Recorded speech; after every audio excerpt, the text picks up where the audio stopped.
Well, new questions about free speech at Facebook after the social media giant yanked a page that challenges President Obama. The post is from a political action committee, and it hits the president on reports that Washington refused to send assistance to help the SEALs who are defending our consulate in Libya during a terror attack. Judge Andrew Napolitano is our Fox News senior judicial analyst, and he's here to join us. So they apparently said no, and they yanked it. And then after there was a dust-up over it, they said, oh, never mind, it can go up, and it was just a mistake. But this is not the first time Facebook has targeted a group that might be critical, or a poster might be critical of the president. You know, Facebook has done this. To their credit, they put it back. They put it back, I think, because there was the dust-up, there was the uproar. The argument is a perfectly acceptable, no matter which side of this you're on, political argument. The president has claimed the SEALs helped him, but when they needed his help, he wouldn't provide it. That's a very legitimate argument, especially at this point in the campaign, one the Obama administration doesn't want to hear. So the question is, can Facebook take down what it doesn't like? And the answer is, under the current state of the law, yes, as you know, it can. Facebook is a private entity. We all know it's owned by millions of shareholders. It's not owned by the government. It's not regulated by the First Amendment. It can restrict speech that it doesn't agree with. That may harm its popularity. That might harm the value of its shares of stock.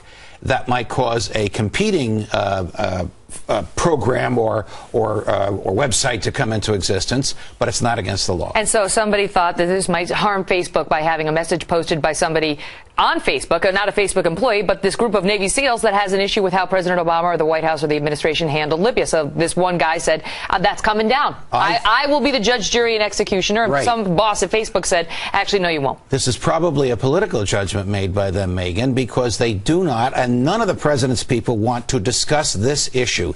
He has a very, very serious, incompetent lapse of judgment here, which allowed Americans to be killed when they were fighting to protect other Americans. Okay, so they may not want to discuss it, but so many in the media don't want to discuss it. And now we see somebody at Facebook, really Facebook? It's one thing if they're not going to, talk about it themselves, they're just a social media site, but to start censoring private speech about it, critical of the president.